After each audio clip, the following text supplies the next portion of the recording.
যুক্তরাষ্ট্র ও ইসরায়েলের সঙ্গে যুদ্ধে অনেক কিছু হারিয়েছে ইরান। বিপরীতে পেয়েছে হরমুজ প্রণালীর কৌশলগত নিয়ন্ত্রণ, যা কিছুতেই হাতছাড়া করতে চায় না তেহরান। বিশ্বের অন্যতম গুরুত্বপূর্ণ এই নৌরুটি এখন ইরানের দর কষাকষির প্রধান হাতিয়ার। অন্যদিকে যুক্তরাষ্ট্রের চাওয়া পূর্বের মতো পুরোপুরি উন্মুক্ত হোক হরমুজ। এই বিরোধী এখন হরমুজের দুপক্ষের দ্বন্দ্বকে উস্কে দিচ্ছে, যুদ্ধবিরতি চুক্তি ভেস্তে দিয়ে দীর্ঘস্থায়ী সংঘাতের দিকে ঠেলে দিচ্ছে। হরমুজ ঘিরে দুপক্ষের এই মতবিরোধের নেপথ্যে সমঝোতা স্মারকের ভাষা। কি লেখা ছিল সমঝোতা স্মারকে? নতুন বিরোধের কারণই বা কি? চলুন বুঝে আসা যাক। সঙ্গে আছি আমি, বর্ণা দাস।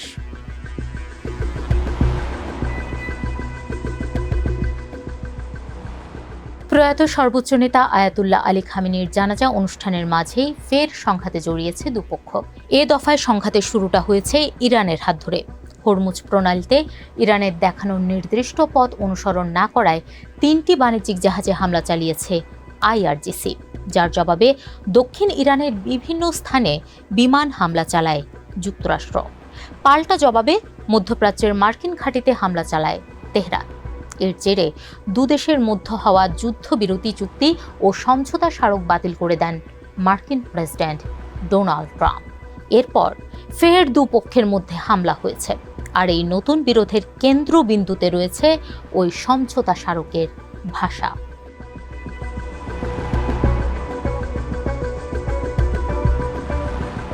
ইরান ও যুক্তরাষ্ট্রের মধ্যে হওয়া ওই সমঝোতা স্মারকে বলা হয়েছে, হরমুজে পাতা মাইন অপসারণ করবে ইরান এবং নিরাপদে নৌ চলাচল নিশ্চিতের দায়িত্বও তাদের। তবে চুক্তির প্রথম 60 দিন জাহাজ থেকে কোনো ফি নিতে পারবে না তেহরান। কিন্তু কোথাও বলা হয়নি 60 দিন পর ইরান টোল বা ফি নিতে পারবে কিনা। পরবর্তী চূড়ান্ত চুক্তির জন্য বিষয়টি তুলে রাখা হয়েছে। এছাড়াও চুক্তিতে বলা হয়েছে, ইরান, ওমান ও উপসাগরীয় দেশগুলোর সঙ্গে আলোচনা করে আন্তর্জাতিক আইন এবং উপকূলীয় রাষ্ট্রগুলোর সার্বভৌম অধিকারের ভিত্তিতে ভবিষ্যতে হরমুজের প্রশাসন ও সামুদ্রিক সেবার কাঠামো ঠিক করবে, যা নিয়েই এখন দুপক্ষ ভিন্ন ভিন্ন ব্যাখ্যা দাঁড় করাচ্ছে। এ ব্যাপারে সেন্টার ফর ইন্টারন্যাশনাল পলিসির সিনিয়র ফেলো নেগার মর্তাজাভি বলেন, যুক্তরাষ্ট্র মনে করে ওই চুক্তির অর্থ হলো হরমুজ প্রণালী সবার জন্য উন্মুক্ত থাকবে এবং নিরাপদ নৌ চলাচল নিশ্চিত হবে। কোনো পক্ষ একতরফাভাবে সিদ্ধান্ত নিতে পারবে না। অন্যদিকে ইরানের দাবি, হরমুজ দিয়ে কোনো জাহাজ চলাচল বা নিরাপত্তা ব্যবস্থা গড়ে তুলতে হলে তা ইরানের সঙ্গে সমন্বয় করেই করতে হবে।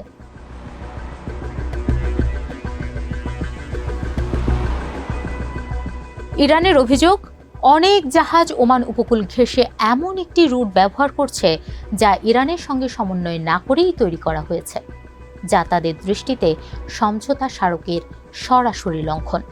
বিষয়টি নিয়ে মর্তাজাভির ভাষ্য, হরমুজে ইরানকে পাশ কাটিয়ে আলাদা নিরাপত্তা ব্যবস্থা ও বিকল্প নৌপথ তৈরি করার চেষ্টা চলছে। ন্যাশনাল ইরানিয়ান আমেরিকান কাউন্সিলের নীতি বিষয়ক পরিচালক রায়ান কস্টেলো একই কথা বলেছেন।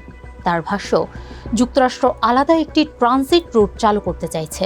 তাছাড়া মার্কিন সামরিক বাহিনীর সেন্ট্রাল কমান্ডের বার্তাতেও মিলছে সেই আভাস, যেখানে সেন্টকমের দাবি হরমুজ প্রণালী ইরানের নিয়ন্ত্রণে নেই।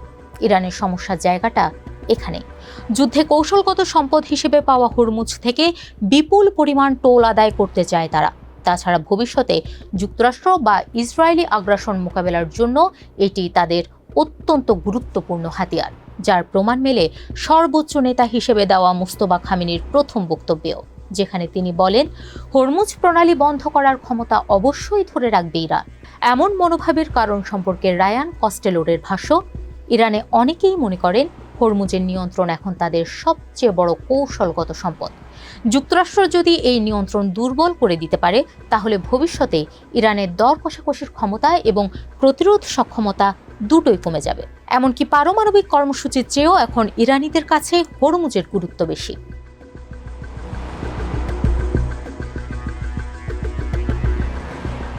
হরমুজ নিয়ে দুপক্ষের মধ্যকার এই উত্তেজনা ফের পূর্ণাঙ্গ যুদ্ধে গড়াবে কিনা তা নিয়ে সন্দেহ আছে অনেক বিশ্লেষকেরও।